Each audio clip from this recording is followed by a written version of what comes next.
પાવન પર્વ છે। આમ તો હોળીના તહેવારને અધર્મ પર ધર્મના વિજયનું પ્રતીક માનવામાં આવે છે। આ સિવાય પણ હોળીનું જ્યોતિષની દ્રષ્ટિએ ઘણું મહત્વ છે। આ દિવસે લોકો મન મૂકીને દાન પુણ્ય કરે છે। હિન્દુ ધર્મમાં હોળી અને ધૂળેટીના તહેવારનું વિશેષ મહત્વ છે। ધૂળેટીના એક દિવસ પહેલા હોલિકા દહન કરવામાં આવે છે। ફાગણ મહિનાના પૂનમની તિથિ પર હોલિકા દહન કરાય છે।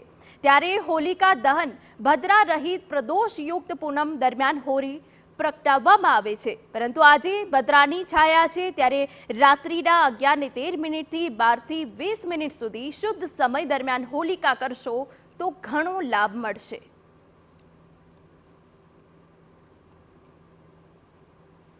હોલિકા પ્રદીપનને લઈને લોકોની અંદર ઘણી બધી અસમંજસ છે કે હોલિકા ક્યારે પ્રગટાવી।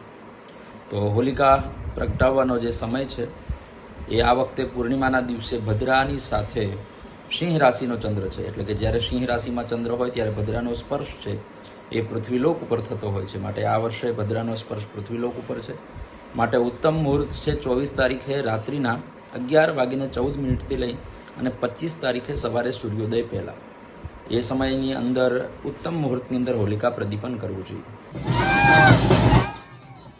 તો આ ઉપરાંત વિષ્ટિના પૂંછ ભાગમાં પણ હોલિકા દહન થઈ શકે છે, જે મુજબ સાંજે 6:40 થી 7:50 દરમિયાન હોલિકા દહન કરી શકાશે। ફાગણ સુદ પૂનમનો જે પ્રદોષકાળ છે તે દરમિયાન એવું કહેવાય છે કે વિષ્ટિકરણની જે ગણતરી છે એ ગણતરી બાધ્ય કર્યા બાદના સમયમાં હોળી પ્રાગટ્ય કરવામાં આવે છે।